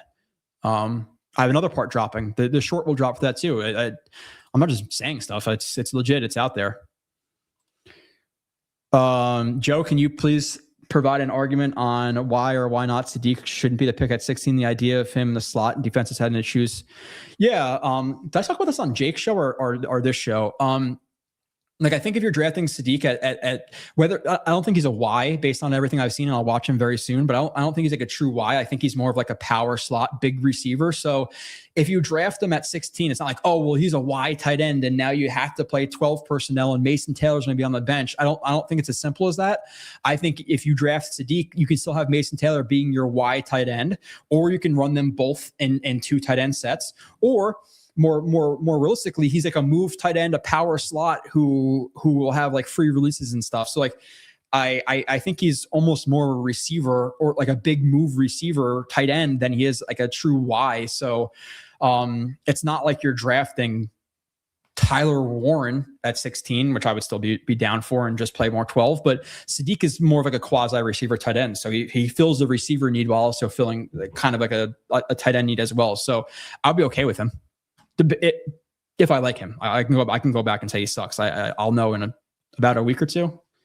I'm going to my order is Cooper, Sadiq, and then Thiem, and those are and I'm gonna call it there, because at that point I have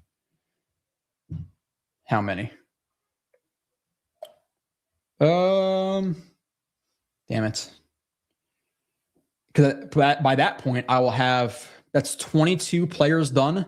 And 2 of them were multiple parts. So by that point, I would have 2021, 22. That's 25 reviews of players, where it's full blown 45 minutes to an hour and a half long, lists of strengths and weaknesses, free agents. I already recorded a ton of Jet reviews. Like I did Will McDonald, and I think I have to record like 5 or 6 more. But I can't watch more than that. I'm done after Thiem, man. I'm done. My top 16, my top pick at my 16th pick, top 3. Sorry, Danger Zone. I own Lemon, Sadiq. Yeah, I'm there. I own Lemon. I don't know about Sadiq yet, but you're 1 and 2 yet, no doubt, dude. 100%. If Ty is a Jet, Mendoza is a Raider, then I think Ty has more success than Mendoza with our O-line. Again, Mendoza was in a lot of good situations. You know, receivers rarely drop the ball, contested catches, they're amazing at them. Surratt and Cooper, consistent run game, 2nd and 3s, freezing linebackers with RPO and the run game. Signetti's a great coach. Like, he was put in a really, really good spot. Really, really, really, really good spot. Hey man, you know your stuff. Oh, my bad. Yeah, sorry. I'm always so behind, but I feel bad like skipping on some chats. That's why it's I like doing like solo most times and just hitting the chats and stuff, because I know there's places, obviously like Jake's show, there's 1,000 more people, so you can't hit all the chats, but I like to try to hit chats. You have to accelerate it soon though, because I gotta jump out relatively soon. Beck also resigned. I hit on that. Okay. Reset to Simpson at 16, Pregnone at 33, Jermaine Bernard at 44. I would be completely okay with that. I would still want a little bit more from a receiver. So like at that point, can you trade for a guy? Can you trade for a Franklin? Or a Mims? If your receiver room is AD, Mitchell, Wilson, Bernard, and Franklin or Mims, like, yeah, okay, it's a decent room. I prefer to get like a legit receiver too. And I think Bernard's more of like a 3.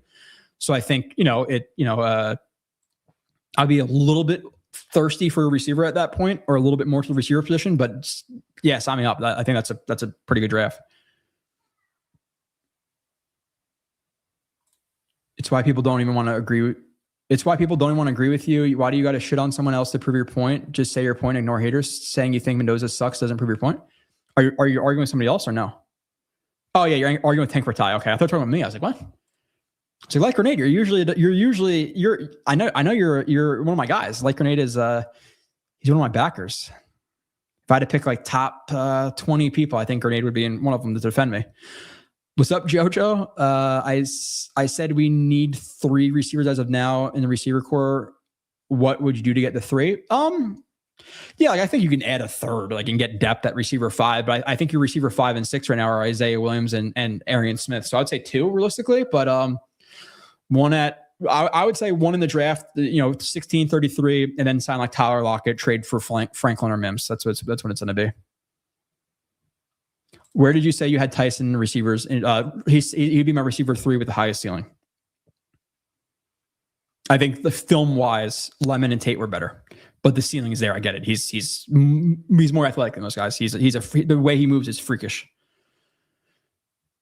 Okay. NY Jets, what's up, Connor? I gotta jump on to not Gatto, but I'm going to jump on Connor's podcast relatively soon. You've probably heard about how it's hard for me, Connor, just midnights and everything. It's just hard to get a time, but we'll get a time before the draft, no doubt. Oh, there you go. You wrote it, how guys play themselves out of draft position. Wrote it today. Regedex. Yeah, go ahead. The most up and coming guy out there, Connor, right? 13 years old, killing it for the website. As and takes on Ty are dreadful. I think he's more so like, to me, I don't want to put words in his mouth. It seems like he's more so against the starts and how it's a historical outlier. And if that's your argument, I don't think you can really say that's idiotic. You could disagree with it, but I don't think they're dreadful. Being realistic, I don't know. Joe, you like Reese better than Bailey after what? Yeah, that's undoubtable. It's not even close to me. One's a specialist and one's could be a full-time player with a ridiculously high ceiling. I think the Parsons stuff is a little bit unfair. Parsons different. Parsons is more explosive, more bendy, more twitchy than Reese, but Reese is much more powerful. So they're different. But I get it. Like, you know, tweener, not rushing a lot. Like they're different, but I get the similarities. Like Reese is plenty athletic, burst, bend, all that stuff. Parsons is elite. I would say Reese is very good, but Reese has power that Parsons would dream of.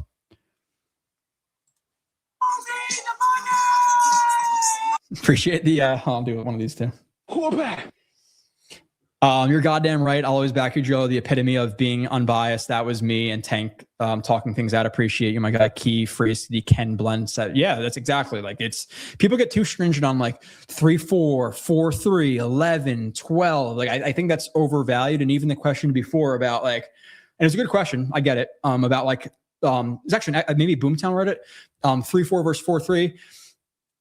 Alignments, like, don't look so much into that shit. It's about philosophy. Are you a penetrating attacking front or are you a read and react front? That's really what it is. It's like, oh my God, we're in a 3-4, and then the outside linebacker goes from standing up to hand in the dirt. And oh my God, we're in a 4-3 now. Like it's really not that different. It's more about philosophy and how you assign things, how you play, you know, read and react, penetrate. It's not about alignment and 3-4, 4-3. Like it's literally you're in a 3-4.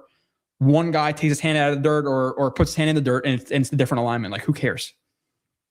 But yeah, Sadiq can be like, I would say Sadiq is more 11 personnel. You can have Mason Taylor and him on the field. It's more 11 personnel because he's like a quasi receiver. But thank you, like no doubt. Tank for Ty, appreciate you too, dude. Gifting a membership. Now that person can now go and watch the Ty Simpson reviews. That's his idea. Shut up about Ty Simpson. Go watch the review where we break it down. There's no excuse making. It's context. And disagree with the plays, I'm fine with that. I just hate people who are like, you're an idiot, but then I break down a shit ton of film. And if you're smarter than me, you think I'm an idiot, then let's talk about the actual film and not just general things. You don't know ball. Okay. Well, tell me why I don't know ball. Because I disagree with your opinion that was made in 5 minutes of you watching YouTube highlights and reading a Daniel Jeremiah generic breakdown of the guy. Okay, fine. I'm an idiot. Okay, let me see. Where am I? Sorry, the super chat. Sometimes I get lost somewhere, Max. Like it makes the chat weird for me. Okay, I'm getting there. I'm getting back to where I was. Ty Simpson can move, no doubt. Joe, I thought you said Reese should be rushing the passer 90% of the time if you were taking Matsu. Did you change your stance on that after free agency? Yeah, I would say I adjusted a little bit in terms of like.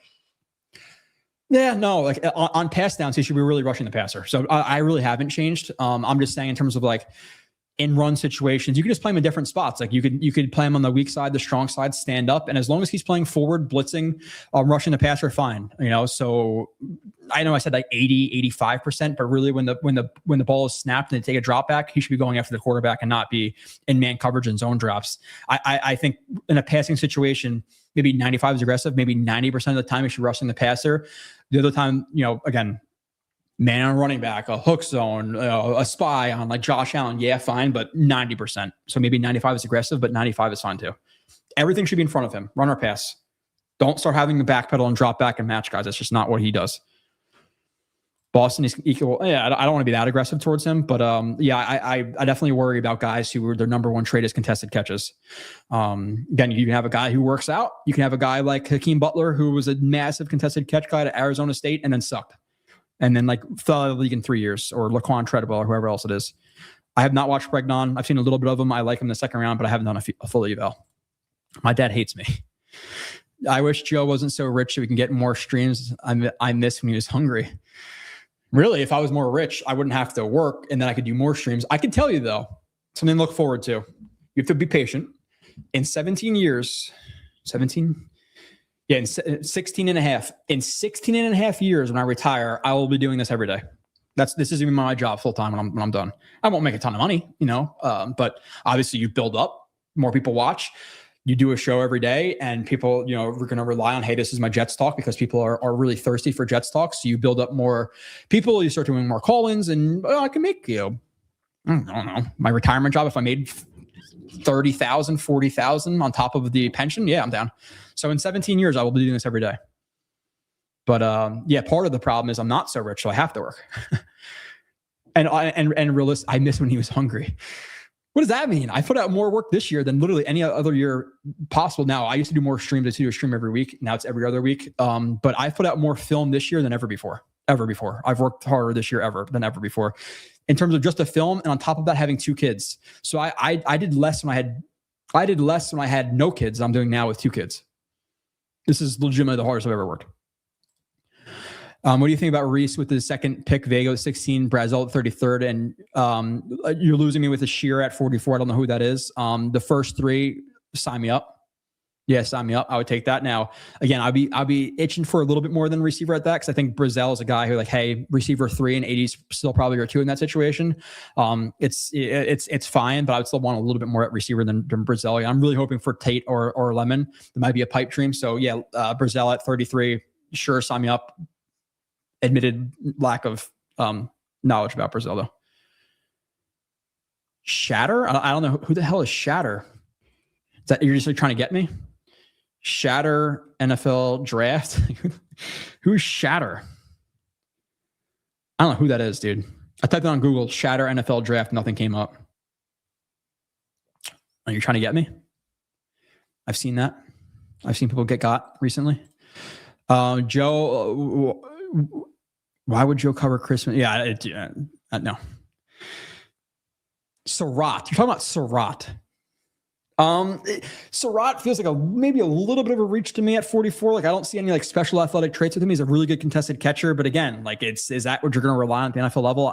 I would be a little bit it wouldn't be the worst thing in the world. I feel like him at 44 is a little bit of a reach, Surratt. Me personally. I want guys who can separate, not guys who can rely on contested catches at the NFL level. Great watch. Yeah, I appreciate that. Yeah, go and watch it. It's an hour long. If instead of just, and I get it, itching for Jets content is listening to all the Jets content creators say the same thing over and over and over and over again for the most part. Take an hour, don't watch a stream, and watch film. That's just me though. I guess I'm obviously a little bit different than mainstream. There's a reason that I'm more niche and getting 1,000 or 2,000 views, and guys, WFAN's getting 40, 50,000 people, whatever. People like the generic talk. I'm not about it. I don't like talking about something so passionately. I have no idea what I'm talking about, and that's realistically 95% of people. So yeah, take an hour. That's what I recommend, but I'm different. Or you can just argue with people about the really basic shit. He's small, he doesn't have starts, he sucks. Just go and open up your mind. I don't know. Basically doesn't matter like it used to. The champs spend an absurd amount of time, and it's fine. Any last second questions, throw them in. There's only 3 more chats caught up, which takes me forever usually. So I appreciate all the chats. You guys get me through it. Make sure you have a ton of money in 16 year. 16. You'll be thriving off super chats in less than 5. Yeah. Dude, realistically, that's the best part of my job is I get to retire full health benefits and, you could look up my salary and you make 65% of it every year until you die. So you're talking about plus healthcare. My retirement is probably worth, I don't know, roughly $4 million. Healthcare, probably three. If I live to 80, I'll get about $3 million over 30 years, not even working. And then health benefits. So yeah, I don't need to work after this. And I'm fortunate enough where my wife was going to be a nurse. And then she's like, I can go to school for another year or 2 and have a much better job. And now I'm not going to say it, but she's a stud. So absolute stud. So Yeah, 16 years. Count it down. This is my full-time job. And maybe on the side, I'll do like some firearms instructor stuff where I'll teach people about like firearms, because that's what I do for my police department. So that's my main role as a firearms instructor. So if anybody's out there who wants to, realistically, I probably wouldn't do it because I'm so busy. I'm not taking 2 hours of my time to teach any of you guys firearms. But maybe there's a situation where like, hey, I want to teach you, or I want to learn about firearms. I would do it, dude. Physician's assistant. Yeah, she's a dermatologist, physician's assistant, and she's like in the top 1% of dermatologists for physician's assistant. So if you want to do that math or look that up, yeah, I can't lose her. I cannot lose her. She is the breadwinner in my family. Joe, how's Kyle doing? I really haven't spoken too much. I texted him and I'm just so busy. I don't have time to like go back and forth and text sometimes. I think he's doing well. I've pretty much lost contact with Kyle. I hope he's doing well and I hope he's watching or whatever. It's just, he didn't have time for it anymore apparently. So, yeah. And I don't want to be like, I'm like glazing over my wife or whatever. She's amazing, but, I don't like throwing in people's faces and stuff because there's people out there who are working at CVS and shit and they're excellent too, but I got lucky. And she was being a nurse and she's like, why not do 2 more years of school here? So yeah, dermatology PA. So, I will not tell you where she works because you sick fucks. Have her checking your nuts for moles and stuff, which you have to get over when you're a husband of a dermatologist, but it's okay. I'm doing well enough where she hasn't left. So I guess I'm doing at least decently down there. So, that's it though. I gotta cancel it out. I'm talking about moles on balls and dicks now. So, that's time to cancel it out for me. I will see you guys again, big news, whatever. If I have time, I'll do it next week. If not 2 weeks from now, we'll do a stream. And actually, if you guys listen all the way to the end, can you guys do me a favor? Or even I'm going to jump out in a second. The day before the stream, before the draft is on Thursday. My last stream will be Tuesday before the draft. I will have a draft stream that night, so I'll come on 11 o'clock at night, probably be a little bit banged up, and we'll talk about the draft.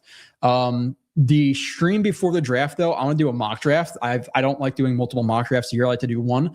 I would like to know if you guys want it to be a 7-round Jets mock draft, or if you want me to do picks 1 through 44. I'll just run through the entire draft and kind of see what we can get this in the first. I feel like everybody does the 7-round mock drafts, and they really, how different are these drafts? They're not very different. So would it be more interesting to pick 1 through 44 in an entire stream? So let me know. I'll be interested in see what you guys would want. If you're listening to the end and you can comment, that'd be excellent. Light Grenade, my boy got the formula figured out. God bless you, Joe. My dad's a doc. PAs are amazing. Yeah, they're great. I missed your. Oh, my bad, dude. Hold on. Did I?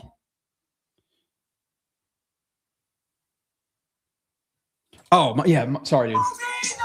My bad, Rivera. That is my bad. I apologize. Like, you spend your hard-earned money, and I answered it 30 minutes later. I almost missed it. My fault. Joe, would you trade down for any prospect from 16? If that's the case, who would that be? Also, as far as your evaluation, what are the factors you emphasize the most and how many games you need? Oh, my God. This is a loaded question to end with, but a great question. Would you trade down for any prospect from 16? Do you mean trade up? Because trading down, like, you don't trade down for a prospect, right? It's not like, Lemon's still on the board, let me trade down to 28. So I think you need to trade up. And yeah, I would be Tate, number 1, Lemon 2. And really, if they were feeling frisky and they want to trade up for Downs or for Styles, I would not mind it. Like, I think this draft has like a legit, probably 13, 14 first rounders, and like 2 of them are corners and some quarterbacks and stuff. So if you don't want a quarterback, you don't want a corner, it kind of drops you down to like 10, 11 guys you really feel like are first rounders. So if you want to secure a guy in what's a pretty weak draft class at the top and trade 44 for another stud, yeah, I'm fine with it. So I would say Tate, Lemon 1 and 2 were guys that I would definitely, like, I want to right now do it. And I would be okay with Styles and Downs if they did it as well. But now, as far as evaluation, what are the factors you emphasize the most and how many games you need? I feel like you can get a decent feel for a guy after like 4 or 5 games. That's what I did. Like, you can have I feel like after 4 or 5 games, I have like 80% of my eval done. Now, like in the next 7, 8 games, yeah, like 20% can change. But after 4 to 6 games, I would say it's a good baseline to have. If you only watch 1 or 2, I think that's bullshit, because you can have a good game, you can have a bad game, and you can have 2 bad games stacked up. So I would say at least 4 to 6. Now, when I actually do these like evals when they're drafted by the Jets, I will watch every single snap of them from their last year. And sometimes I'll trickle into the year prior. Like, let's say it's Peter Woods and he had a week 25, but his 24 was better. I'll dip back into 24 a little bit as well. So it kind of depends. But after they're drafted or signed or whatever, I will watch at least 12 to 18 games of these guys, sometimes 24, 36. I'll watch a ton of games. And then the factors you emphasize the most, and that's really positional. That's dependent on the position. I would say I more so lean towards the technical aspect and the smart aspect of the game, more so than this guy's an athlete and let's just draft guys who are fast, like Raiders owner or whatever. I'm blanking out on his name. I'm just forgetting stuff right now. Al Davis, so I lean more so towards technical aspect and smarts than athleticism and stuff. Overall, you have to factor in athleticism as well. But the factors I emphasize the most is obviously dependent on the position. Like if you're going to get me trying to talk more specifics on positional evals, but that's a good question. My bad though. Schedule it and put it on the YouTube board with a poll. I'll just do it next chat maybe.